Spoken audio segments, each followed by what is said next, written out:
Hello friend, नमस्ते। मैं हूँ रीना यादव। आप सब बीच में मैं एक गीत लेकर आई हूँ, बेटी विवाह गीत।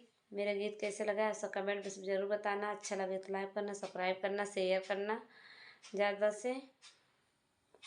हरे पाला मोरे सुगाना माता मीठी बोली या बोलाई ता मीठी बोलिया बोलाई हो। बेटी दूरी खेलना जीनी जायो ससुरु तोरी आई है सासुरु तोरी आई हो।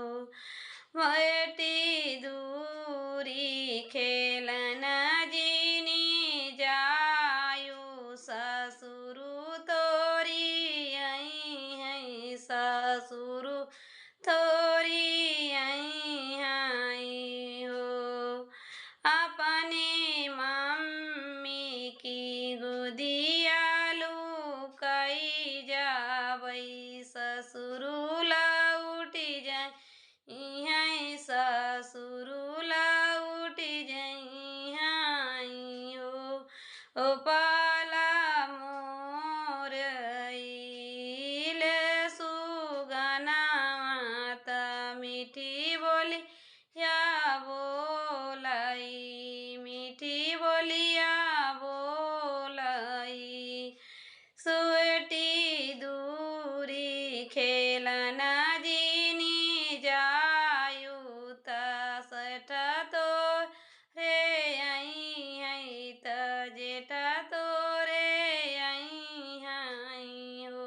बेटी दूरी खेलना जीनी जायु त जेठा तोरी आई।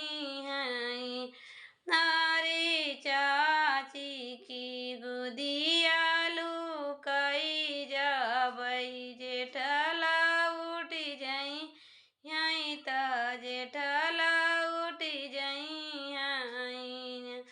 हरे पाला मोरे सुगना मीठीनी बोलिया बोलाई का मीठी बोलिया बोलाई माधुर बोलिया बोलाई हो। बेटी दूरी खेलना जीनी जायु देवर तो हरी आई है देवर तोरी आई हो।